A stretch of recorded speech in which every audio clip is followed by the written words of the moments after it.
Olá, dona de escola, tudo bem com você? Seja bem-vindo a mais um mais um episódio do nosso podcast. Hoje nós vamos falar sobre gestão data driving, o fim do achismo na escola. Vamos falar aqui sobre alguns temas envolvendo inteligência artificial. Estou dando um spoiler aí já do tema, mostrando o quanto ele pode impactar positivamente no seu negócio e, mais do que isso, garantir a sustentabilidade do seu negócio daqui para frente. Seu negócio escola, né? Então vamos lá. Primeira coisa que a gente tem para trazer aqui para a mesa é o fantasma da escola que acha que enxerga, mas não enxerga nada.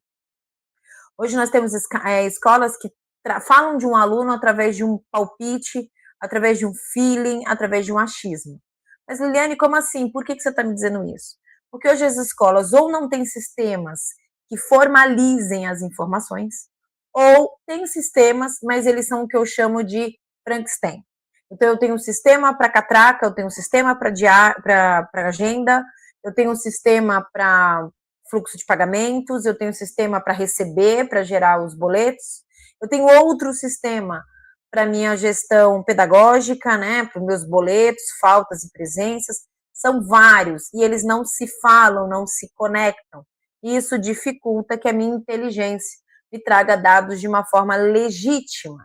Então, quando eu tenho que falar de um aluno hoje, eu não tenho tudo integrado, eu não tenho registro de frequência, de boletim, ocorrência pedagógica, históricos de pagamento, interações em plataformas digitais que esse aluno use, né, para aprendizagem. E isso tudo são dados sobre uma família, sobre um aluno, que ficam perdidas aí na sua escola. Entendo que hoje, pela correria do dia a dia, a gente não consegue guardar tudo, mas a gente usa a inteligência, justamente a tecnologia, para nos ajudar nisso. Hoje, mal e mal, a escola consegue ter algumas planilhas preenchidas com alguns dados guardados na nuvem para ter o mínimo de segurança. E aí é que eu vejo que nós temos um abismo até mesmo geracional. Alunos nossos, aluno que está na sua carteira, no ensino médio, no Fundamental 2 e até mesmo do Fundamental 1, já usam, gente, a inteligência artificial. Não só para a vida deles, mas também para otimizar a pesquisa escolar, e tem uns que usam e nem leem o que mesmo preencheram e fizeram. Diga-se de passagem. Então, assim, o comportamento do aluno mudou, os professores também estão começando a fazer essa mudança, porque entendem que estão convivendo com alunos assim. E aí a minha pergunta aí, a sua gestão? Né? Ela ainda continua operando como há 10 ou 15 anos atrás? Não mudou nada? Então, o objetivo do nosso papo hoje é desmistificar a inteligência artificial na educação. Vamos pensar na parte boa disso, né? Quero te mostrar que ela não veio para substituir o humano, pelo contrário, pelo amor de Deus. Ela veio para ajudar você na sua gestão de escola, no seu caixa aí, na sua percepção de negócio, e veio para garantir que nenhum aluno seja deixado para trás quando se fala de uma atenção preventiva e, mais do que isso, quando se fala de aprendizagem. Então, pega um papel e uma caneta, porque nós vamos falar aí, desenhar um mapa de gestão orientada por dados, como fazê-lo, né? Então, começando agora, parte 2 do nosso bloco, da nossa conversa, vamos falar sobre análise preditiva e os sinais silenciosos da evasão. Então, estou falando de gestão de escola, não estou falando pedagógico, ok? Então, vamos lá. Vamos entrar direto no coração financeiro e pedagógico, mas principalmente financeiro da sua escola. Combate à evasão. Perder um aluno no meio do ano letivo é prejuízo duplo, é muito prejuízo, porque atrapalha todo o seu processo, né? E essa criança também. E para mim mostra que a família realmente tomou uma atitude radical porque estava extremamente insatisfeita. Isso é um sinalizador. Geralmente, quando a coordenação descobre que o aluno vai sair, o pai já está pedindo na secretaria para pedir transferência. Já é tarde demais. Para que serve a inteligência artificial, então, para mim, Liliane? Simples. O que a inteligência artificial faz por meio de modelos preditivos e algoritmos modernos de aprendizado de máquina, como árvore de decisão, é antecipar esse cenário. O que ele vai fazer? Ele vai somar informações para você. Ele vai trazer informações que ele consegue identificar no processo desse cliente. Então, não é uma mágica. Ele lê sinais humanos que nós deixamos durante o processo na escola. Por exemplo, muitas vezes a evasão começa de forma silenciosa e não verbalizada. O sistema vai estar monitorando o comportamento de consumo e o engajamento periférico de cada aluno ou de cada família. Então, um aluno virou o semestre e não comprou apostila. Opa! Material didático não é atualizado dele, né? Não atualizou. A família que deixou de comprar uniforme. O menino está usando lá o uniforme, está apertado, mas está lá usando. Não renovou o kit escolar, caso você o tenha. O estudante não está participando das excursões da escola. Não se inscreve nas festividades. Não compra ingresso no evento cultural. Não vai nos jogos que tem lá interclasses internos. Isso tudo isoladamente pode começar a mostrar alguns sinais. Mas quando a inteligência artificial cruza isso com outras coisas, como por exemplo, o aluno parou de ir para a escola, 15% aí de frequência escolar nas últimas 3 semanas. Um atraso da família de 4 dias aí no pagamento da última mensalidade. Opa! Pequenos sinais que ele começa a me mostrar que estão me legitimando a possibilidade desse aluno estar querendo evadir, querendo sair. O que o sistema vai me falar?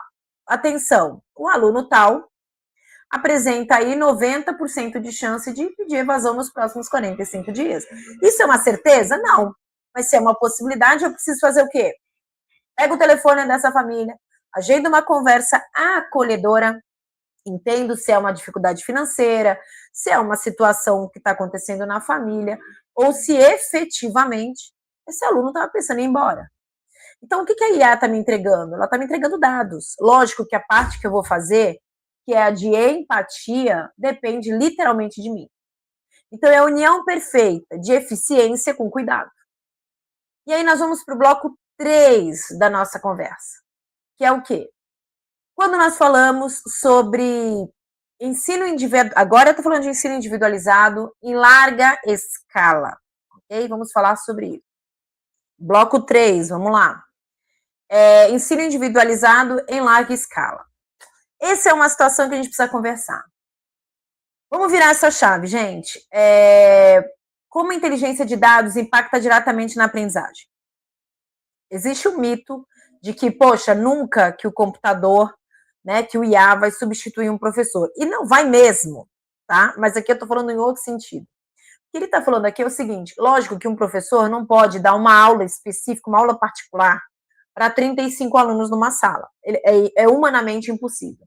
Mas o que nós podemos fazer é trazer hoje o suporte de plataformas de aprendizagem adaptativa que já existem, já funcionam, e elas vão fazer o quê? Elas vão trazer alguns exemplos, alguns exercícios, para que o professor consiga identificar se esse aluno tem a aprendizagem necessária para prosseguir no próximo conteúdo. Vou dar um exemplo. Uma turma de 9º ano está estudando equação de 2º grau. O professor aplica uma atividade diagnóstica na plataforma digital da escola. O algoritmo ali vai processar essas respostas e vai identificar aonde o aluno parou, onde ele erra. Trazendo essa informação, talvez ele identifique, sei lá, que de 30 alunos, 5 tem problema com uma fração básica que ele deveria ter aprendido lá atrás, no 6º ano. Lógico que o professor não vai fazer isso, mas o que a plataforma pode fazer? Indicar, trazer videoaulas, exercícios em que ajude esse aluno a restituir ou construir essa aprendizagem para ele continuar seguindo em frente. Então, é como se fosse um PDI, um plano de desenvolvimento individualizado, específico para esses alunos que têm essa lacuna de aprendizagem. Os outros, não.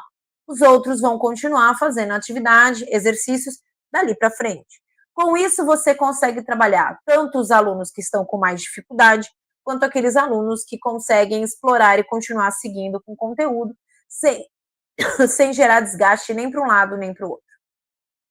Isso já tem como comprovado que esse tipo de aprendizagem adaptativa, ela diminui até 35% o número de dificuldade ou de evasão ou de reincidência de problema de aprendizagem mesmo nos alunos, porque eles conseguem trabalhar essa lacuna. A tecnologia remove a frustração do aluno que se sente incapaz e remove o tédio daquele que quer avançar mais. O professor deixa de ser um mero transmissor de conteúdo e passa a ser aquilo que a gente sempre quis, que é um arquiteto pedagógico estratégico. E por último, vamos para a parte 4. Desafios éticos LGPD e a formação docente. Na LGPD, gente, é o seguinte: lei que exige que todos os dados do aluno sejam bem cuidados, bem tratados, feitos de forma fiel. Então, óbvio que se a gente está trabalhando com IA, a gente tem que ter todo o cuidado para que essas informações técnicas e estratégicas sejam feitas de forma séria. Então, não usar um IA gratuito, enfim, tudo que puder preservar as informações que você está trabalhando serão necessárias para blindar a sua escola e também essa criança. Agora, falando sobre o professor, não adianta eu trazer o IA para a escola se a minha equipe não aceita, não está preparada. E a gente sabe que é um gargalo sério no aspecto de tecnologia e pedagógico, porque quando a gente fala de trazer muita tecnologia para a escola, mas o meu corpo docente não enxerga isso como algo positivo, enxerga isso como uma tecnologia de ameaça, né? Ou como mais trabalho burocrático na rotina, isso vai virar um problema em vez de uma ajuda e uma solução. Dados oficiais indicam que a grande maioria dos professores em exercício hoje no Brasil nunca recebeu uma orientação formal, estruturada e prática sobre o uso crítico e ético da IA na educação. O gestor precisa entender que a tecnologia deve vir para aliviar o professor. Se o sistema automatiza a correção de avaliações de múltipla escolha e gera relatórios automáticos, o professor ganha tempo para fazer o que ele deve fazer de melhor, olhar nos olhos do aluno e trazer aí um feedback humanizado para ajudar ele a ser melhor. Então, o treinamento técnico e o acolhimento da equipe são pré-requisitos para o sucesso nesse novo momento. Tá bom, Liliane, entendi tudo, mas por onde eu começo? Bom, primeira coisa que eu acho que você deve começar é você pensar numa parte prática. Um roteiro de 3 passos para você aplicar aí na cultura da sua escola. Passo número 1, faça uma auditoria dos sistemas atuais. Se você tem aí o bendito Frankenstein.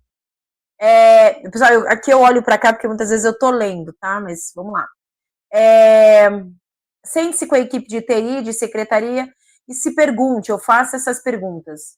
Os seus softwares conversam entre si? O sistema da catraca conversa com o pedagógico e por aí vai? O sistema financeiro notifica a coordenação de uma situação crônica de atraso de mensalidade? Ou sobre o fato do aluno não ter comprado o material, enfim. Unificar e centralizar os dados em um único ecossistema é o primeiro passo. O segundo, implementar um projeto piloto. Você não precisa, gente, mudar a escola inteira da noite para o dia. E eu falo rápido para dar tempo de falar tudo que eu preciso em 15 minutos, hein? Você não precisa mudar tudo de um dia para a noite. Você pode, por exemplo, escolher, eu vou começar com o primeiro ano do ensino médio. Ou eu vou começar com essa disciplina que eu tenho histórico de alta dificuldade. Adote uma plataforma adaptativa ou um plano de BI específico para grupos durante um bimestre. Monitore o resultado, ajuste o gargalo e colha o feedback dos professores e alunos antes de trazer isso para todo mundo. 3, desenvolva a cultura de dados na equipe. Na reunião de conselho de classe, substitua frases como: eu sinto que a turma desanimou por os dados do sistema mostram que o tempo de engajamento na plataforma caiu 40%. Tudo isso muda o perfil da escola, o achismo morre e a eficiência nasce. A gestão escolar do futuro, gente, não é sobre robôs substituindo gente na sala de aula. É sobre humanos utilizando os dados de forma inteligente, para que possa ter aulas mais acolhedoras. O futuro da educação pertence às escolas que sabem ler sinais, sabem também usá-los a seu favor. Então, compartilhe com as suas amigas, compartilhe com outras donas de escola sobre a importância e como usar o IA, porque isso, gente, vai ser estratégico para subsistência, sobrevivência do seu negócio. E como eu já disse, antigamente as coisas demoravam para acontecer 5, 10 anos. Hoje elas acontecem no máximo em 2 anos. Então fica atenta, porque você precisa se movimentar já. Não é para prorrogar, não é para postergar. É sobre a saúde e a sobrevivência da sua escola.